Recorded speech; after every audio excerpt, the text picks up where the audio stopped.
ওকে, তো আজকের এই ভিডিওতে আমরা আলোচনা করব কিভাবে খাতা সাজালে ম্যাক্সিমাম নাম্বার পাওয়া যায়।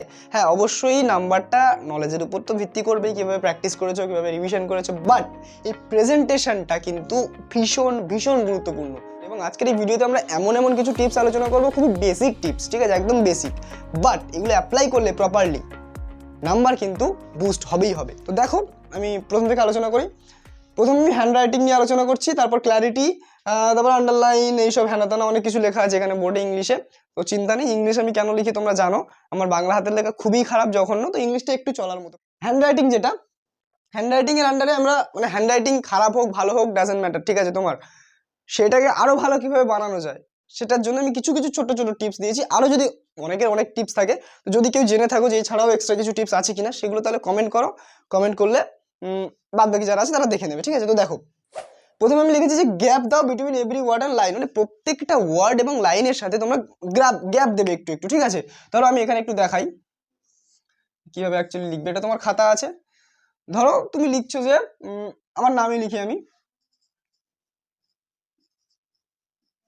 সাগর, ঠিক আছে, সাগর হালদার আমার নাম আমি লিখছি। ওকে, দেখো আমি এই লাইনটা লিখলাম, দেখো কতটা গ্যাপ আছে এখানে, অনেকটাই গ্যাপ আছে। তারপর আমি আরেকটা ওয়ার্ড লিখলাম, ঠিক আছে। এবার এই লাইনটা হয়ে গেল, আমি একটু নিচে আসলাম, ঠিক আছে, একটু নিচে আসলাম, নিচে আমি লিখছি ম্যাথামেটিক্স, হলো। আরেকটু নিচে আমি যখন আসছি, ইউটিউব ভিডিওস, ঠিক আছে। দেখো গ্যাপ আমি দিয়েছি একটা ওয়ার্ড আর একটা ওয়ার্ডের মধ্যে, তারপরে লাইনের মধ্যে গ্যাপ দিয়েছি আমি, দেখো কতটা গ্যাপ দিচ্ছি। আবার এবার দেখো পেজ তো ফাউ, সরকারি পেজ ভাই, যত খুশি ভরাও, যত বেশি পেজ ভরাবে সেটা একটা ভালো ইমপ্রেশন পড়বে, তাই একটু বেশি বেশি করে তোমরা দিতেই পারো গ্যাপ, ঠিক আছে। ইউটিউব ভিডিওস, ঠিক আছে। তারপর এখানে লিখলাম আমি সাবস্ক্রাইব, ঠিক আছে, ব্যাস। এখানে লিখলাম আমি লাইক, মানে এই যে জিনিসগুলো আমি লিখলাম দেখো গ্যাপটা দেখো, এই যে গ্যাপটা দেখো, গ্যাপটা দিয়েছি, কতটা সুন্দর সুন্দর লাগছে না, যদিও আমার হাতের লেখাটা খারাপ, বাট তাও এই হাতের লেখার আমি ইউটিলাইজটা ম্যাক্সিমাম করলাম, যে হ্যাঁ গ্যাপ দিয়ে একটা স্পষ্টতা তৈরি হবে। তো এইভাবে কিন্তু তোমরা গ্যাপ দেবে প্রত্যেকটা ওয়ার্ড এবং প্রত্যেকটা লাইনের মধ্যে, ঠিক আছে। আচ্ছা, এবার দেখো গ্যাপ বিটুইন টু অ্যান্সার্স, এটা কিন্তু খুব খুব ইম্পর্টেন্ট, এটা কিন্তু করতেই হবে। দেখো তোমরা একটা অ্যান্সার লিখলে, আমি এটা মুছি একটু, এক সেকেন্ড।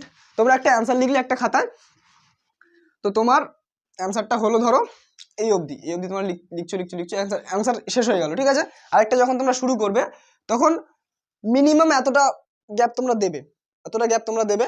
যদি প্রয়োজন হয় পরের পৃষ্ঠায় করো, ঠিক আছে, নিচে পিটিও লিখে দাও, এটা কিন্তু অবশ্যই লিখবে। দেখো আমি এখানে লিখেছি রাইট পিটিও, পিটিও মানে কি প্লিজ টার্ন ওভার।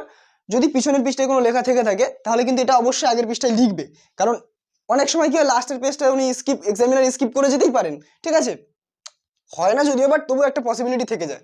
তো যাই হোক, এটা লিখে দিয়ে এখানে গ্যাপ দিয়ে দিলে মোটামুটি ভালোই একটা, ঠিক আছে, ভালোই একটা গ্যাপ দিয়ে দিয়ে তারপর তুমি পরের পৃষ্ঠা লিখলে, অথবা এখানে যদি তোমরা এই অবধি শেষ হয়েছে মনে করো, তাহলে এতটা গ্যাপ দিলে দিয়ে আবার আরেকটা প্রশ্ন লেখা শুরু করলে, ঠিক আছে।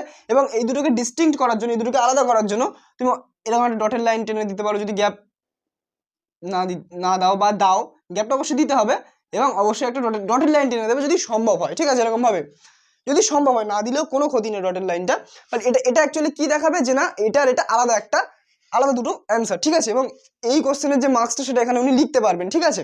তো অনেক অনেক ব্যাপার থাকে, তাই জন্য দুটো অ্যান্সারের মধ্যে অনেকটা গ্যাপ কিন্তু দেওয়াটা ম্যান্ডেটারি, ঠিক আছে। আচ্ছা, এটা কিন্তু লাক্সারি না, এটা কিন্তু নেসেসিটি, ওকে।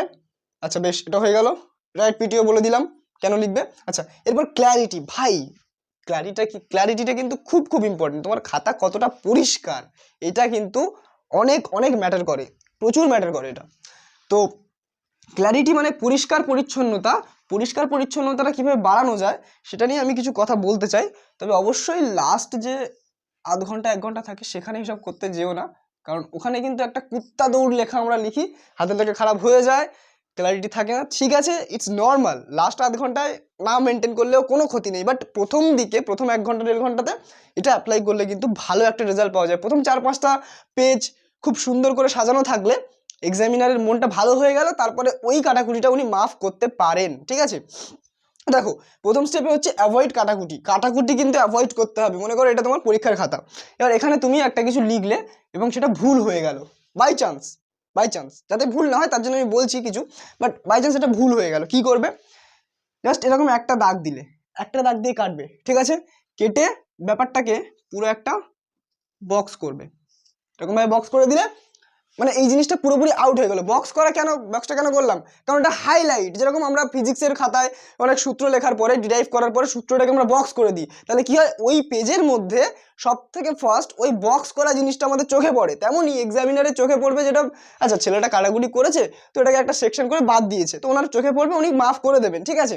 কিন্তু যদি তুমি এরকম লিখছো, এটা ভুলে গেল, ভুলে গেল, লিখতে লিখতে আহা হা, এটা কেন লিখছি, আরে ভুল হয়ে গেল, তো এরকম করতে করতে কিন্তু যদি তোমরা খাতাটা ভরাও তাহলে কিন্তু এক্সামিনার বলবে এটা কি লিখেছে ভাই, ও কি আদেও জানে উত্তরটা, নাকি টুকতে টুকতে ভাই হাতের লেখা বুঝতে পারেনি সামনের জন্য তাই জন্য কেটে দিয়ে আবার ঠিক করছে।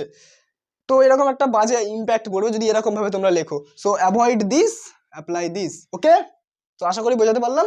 এবার মার্জিন, মার্জিনটা তো তোমরা সবাই যেন অবভিয়াস, বা তাও আমি বলছি অনেকে টানে না মার্জিন, মার্জিনটা কিন্তু টানবে। হ্যাঁ ওই লাস্ট আধ ঘন্টা 1 ঘন্টা হয় না মেনটেন, ঠিক আছে কোনো ব্যাপার না, তাছাড়া প্রথম দিকে কিন্তু মার্জিনটা কিন্তু অবশ্যই টানবে। Use different ink for to answer, এর মানে কি, যদি পসিবল হয় কালো আর নীল, হ্যাঁ পরীক্ষার খাতায় কিন্তু অন্য কোনো কালি ছোঁয়াবে না, কালো আর নীল কালি ইউজ করবে। এবং হ্যাঁ আমি যেটা বলতে চাইছি যে প্রথমে মনে করো এখানে একটা অ্যান্সার তোমরা লিখেছো, এটা একটা অ্যান্সার, এটা একটা অ্যান্সার, অবশ্যই গ্যাপ দিলে, দেওয়ার পরে কি লিখবে যে যদি সম্ভব হয় এটা তোমরা নীল কালিতে লিখলে, এটা তোমরা কালো কালিতে লিখলে, যদি সম্ভব হয়, ঠিক আছে? এছাড়া অনেক সময় হেডিং থাকে না, যেরকম আমি এটা হেডিং করেছি, তো কিছু একটা টপিকের সম্পর্কে আমাকে এক্সপ্লেন করতে হবে, সেটাকে আমি অন্য একটা কালি দিয়ে লিখলাম, বাদ বাকি এক্সপ্লেনেশনগুলো একটা কালি দিয়ে লিখলাম, এই জিনিসগুলো কিন্তু অ্যাপ্লাই করলে ভালো হয়, ঠিক আছে? ডিফারেন্ট ডিফারেন্ট ইঙ্ক যদি তোমরা ব্যবহার করো তাহলে জিনিসটা হাইলাইটেড হয়ে যায়, যদি সম্ভব হয় এটা করলে কিন্তু খুবই ভালো হবে, ঠিক আছে? যে দুটো অ্যান্সার যে আলাদা ওটা এক ধাক্কায় কিন্তু বোঝা যাবে, ওকে? তো যাই হোক এই অবধি হয়ে গেল। আর এরপর আর কি আছে, এরপরে আন্ডারলাইন ইম্পর্টেন্ট ওয়ার্ডস, ওকে? ইম্পর্টেন্ট ওয়ার্ডস মানে কি, ধরো কোনো একটা উত্তরে তোমরা জানো যে কোন লাইনটা সব থেকে বেশি গুরুত্বপূর্ণ, অঙ্কের ক্ষেত্রে তো এটা হয় না কারণ অঙ্কের সবকটা লাইনই তোমাকে করতে হবে, বাট অন্যান্য সাবজেক্টের ক্ষেত্রে থিওরিটিক্যাল কোশ্চেন যেগুলো থাকে সেখানে কি হয় না, খুব ইম্পর্টেন্ট কিছু কিওয়ার্ডস থাকে যেগুলো দেখলে টিচাররা খুশি হয়ে যান, আরে এই কথাটা জানে, এই টার্মটাই জানে, তার মানে ভালো স্টুডেন্ট, ওকে? তো এইভাবে হয় অনেক সময়। তো সেই যে ইম্পর্টেন্ট ওয়ার্ডসগুলো সেগুলো কিন্তু আন্ডারলাইন করতে হবে। মনে করো ক, খ, গ, ঘ, উঙা, এর মধ্যে উঙাটা একটা ইম্পর্টেন্ট একটা শব্দটা, ঠিক আছে? কোনো লেটার, বাট বুঝে নাও ভাই, বুঝে নাও, অনেক বড় হয়েছে তোমরা। সো এটা যখন তোমরা লিখলে, সো এর মধ্যে যেটা ইম্পর্টেন্ট সেটার নিচে কিন্তু দাগ দেবে, এবার দাগটা কিন্তু যে কালি দিয়ে লিখেছো সেই কালি দিয়ে দেবে না, আন্ডারলাইন করবে না। আমি আগে এটা করেছিলাম বাংলা পরীক্ষার দিন, ওই স্যারই আমাকে বলে দিয়েছিলেন যদি আন্ডারলাইন করতে হয় তাহলে ডিফারেন্ট কালি ইউজ করা ভালো হবে, স্যারই আমাকে বলেছিলেন। তো আমি তোমাদেরকে বলছি যে এই নীল কালি দিয়ে লেখাটা লিখছো, সো কালো কালি দিয়ে আন্ডারলাইন করে দিলে যে এটা ইম্পর্টেন্ট জিনিসের, ঠিক আছে? তো এটা দেখলেই এক্সামিনার খুশি হয়ে যাবেন, সেরকম কিছু ওয়ার্ড। তাহলে কি হবে, এটা বেশি করে দেখবে, বাদ বাকি তুমি ভুল লিখেছো ঠিক লিখেছো অতটাও দেখবেন না, বুঝতে পারছো ব্যাপারটা? এই জায়গাটাতে ঠিক অবশ্যই করবে, হ্যাঁ আন্ডারলাইন দেওয়া জিনিস কিন্তু বানান ভুল করবে না, ভালো করে দেখে নেবে যে বানানটা ঠিক লিখছো কিনা, অবশ্যই। তো বেশ, ওকে? তো এইভাবে তোমরা হাইলাইট করে নিলে। এবার একটা টিপস আমি দিতে চাই যে খাতা সাজানোর মধ্যে এটা পড়ে, সব থেকে সহজ যে কোশ্চেনগুলো আমি আগের ভিডিওতে বলেছিলাম যে কিভাবে তোমরা মানে অ্যাকচুয়ালি প্র্যাকটিস করবে, রিভাইজ করবে, তো সেইখানে আমি একটা জায়গায় উল্লেখ করেছিলাম যে প্রত্যেক মানে কোশ্চেন পেপারকে অ্যানালাইজ করতে হবে এবং দেখতে হবে যে কত দাগ নাম্বারে কোন চ্যাপ্টার থেকে কোন ইউনিট থেকে কোশ্চেন আসছে। তো সহজ ইউনিট যেমন ক্লাস 10-এর ক্ষেত্রে উপপাদ্য সম্পাদ্য যেগুলো আছে ওগুলো আগে করতে পারো তোমরা, ঠিক আছে? মানে যেগুলো তোমরা অবভিয়াস, যেগুলো একদম অবভিয়াস, যেগুলো পারবো গ্যারান্টি পারবো, মুখস্থ হয়ে গেছে মুখস্থের মতো, তো সেইগুলো দিয়ে শুরু করতে হবে, মোটামুটি প্রথম 3-4 পেজ সেই জিনিসগুলোই করতে হবে, ঠিক আছে? অবশ্যই কিন্তু দাগ নাম্বার, বি কনসিয়াস অ্যাবাউট দাগ নাম্বার এবং বিভাগ নম্বর, সেই সহজ কোশ্চেনগুলো থেকে শুরু করে কঠিন কোশ্চেন প্রত্যেকটা কোশ্চেনের জন্য দাগ নাম্বার এবং বিভাগ নাম্বার কিন্তু ইম্পর্টেন্ট। মনে করো তুমি বিভাগ ক্ষয়ের অঙ্কগুলো তুমি করছো বা বিভাগ ক্ষয়ের প্রশ্নগুলো তুমি করছো, উপরে বড় বড় করে হেডিং দিলে, বিভাগ খ, ওকে? তারপরে তুমি দাগ নাম্বার দিয়ে কোশ্চেনগুলো করতে থাকছো। মনে করো বিভাগ ক্ষয়ের একটা কোশ্চেন তোমরা পারলে না, ঠিক আছে, অসুবিধা নেই, তুমি যখন লাস্টে যখন সেই প্রশ্নটা করবে তখন বিভাগ খ লিখবে, লিখে সেই দাগ নাম্বারটা দেবে, ওই কোশ্চেনটা হয়ে গেল। তারপরে আবার অন্য বিভাগে তোমাকে শিফট হতে হবে, তখন আবার বিভাগ XYZ দিয়ে আবার ফের তোমরা করবে, ঠিক আছে? তো এইভাবে বিষয়টা কিন্তু মাথায় রাখতে হবে, বিভাগ নম্বর আর দাগ নম্বর কিন্তু খুব ইম্পর্টেন্ট, ঠিক আছে? তো এইভাবে তোমরা করবে, ব্যাস এগুলোই কিন্তু আমাদের হেল্প করবে প্রচুর প্রেজেন্টেশনে। ওকে, আর আরেকটা ছোট্ট টিপস বলতে চাই তোমাদের, যে প্রত্যেকটা কোশ্চেন অ্যাটেম্প্ট করো, ঠিক আছে, যে কোনোভাবে। ভাই তুমি ওইটা জানো না, যে কোশ্চেনটা এসছে ডাইরেক্ট তুমি ওটা জানো না, তুমি ওই সম্পর্কিত মানে ওই মনে করো বাংলা পরীক্ষা দিতে যাচ্ছ, একটা প্র্যাকটিক্যাল এক্সাম্পল নিয়ে বুঝতে পারবে। মনে করো তোমার কোনো একটা নির্দিষ্ট গল্প আছে, সেই গল্প থেকে একটা কোশ্চেন দিয়েছে, সেই কোশ্চেনটা তোমরা পারছো না, তাহলে কি করবে, সেই গল্পের যা সারসংক্ষেপ তোমরা পড়েছো সেটা লিখে দিয়ে চলে আসো। ইংলিশ কবিতার ক্ষেত্রে কিন্তু এটা খুব ভালো জিনিস, যে কোনো একটা ইংলিশ কবিতা থেকে পরীক্ষায় প্রশ্ন দিয়েছে, সেই প্রশ্নটা তোমরা পারলে না, সেই কবিতার সারাংশটা তোমরা লিখে আসো। যদি 5 নম্বরের কোশ্চেন হয় 2 নম্বর 3 নম্বর কিন্তু দিয়ে দেয়, ঠিক আছে, এটা কিন্তু তোমরা করবে।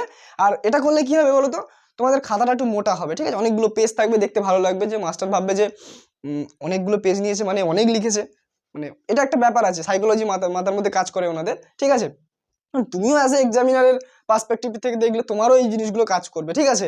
তো যেখানে তো আর মুখ দেখা দেখির কোনো ব্যাপার নেই, যে আমি একে চিনি মানে একে কম বেশি নাম্বার দেবো, একে চিনি না, এ আমার কাছে টিউশন পড়ে বলে একে আমি বেশি নাম্বার দেবো, এ আমার কাছে টিউশন পড়ে না বলে একে আমি কম নাম্বার দেবো, এরকম তো কোনো ব্যাপার নেই, ওখানে তো সবাই সমান। তাই জন্যে মানে সরি, এটা এমনি জোকস ছিল, ঠিক আছে, কেউ অফেন্ড হবে না, যদি কোনো টিচার দেখে থাকেন তো প্লিজ ক্ষমা করবেন, এটা এটা কিন্তু সিরিয়াসলি নেওয়ার ব্যাপার না। যাই হোক, এটা হয় দেখা যায় ইন জেনারেল, তাই জন্য বললাম, কিন্তু সবার ক্ষেত্রে এটা প্রযোজ্য নয়। আর হ্যাঁ, এই টিপসগুলো কিন্তু অবশ্যই মাথায় রাখবে তোমরা, আর এই টিপসগুলো কিন্তু খাতা সাজানোর জন্য খুব ইম্পর্টেন্ট। আর আগের ভিডিওতে আমি রিভিশন নিয়ে আলোচনা করেছিলাম, যে কিভাবে ম্যাথসটাকে রিভিশন করবে এই অল্প সময়ের মধ্যে, যাতে তোমরা ম্যাক্সিমাম নাম্বার পেতে পারো। ওকে, তো চলো সেগুলোও দেখে নেবে, আর যদি দেখে থাকো তো ভালো। এই ভিডিওর পর আর কোনো ভিডিও চালিও না, কিচ্ছু করো না, ডাইরেক্ট পড়তে বসো, পড়তে বসলে জীবনে উন্নতি করতে পারবে, ব্যাস। আর অবশ্যই এই টাইম পিরিয়ডটাকে এনজয় করো, প্রিপারেশন ফেজ মানে ভাই এনজয় করার সময়, এনজয় করতে করতে পড়ো ভাই। আর পরীক্ষা সবসময় আমাদের কাছে উৎসবের মতো হয়, একদম গিয়ে ছাপ্পর ফাড়কে এক্সাম দেবো, ঠিক আছে, সবার এক্সাম ভালো হবে, all the best, see you soon. ততক্ষণের জন্য পড়তে থাকো, শিখতে থাকো, জানতে থাকো, ভালো থেকো, সুস্থ থেকো, চলো টাটা।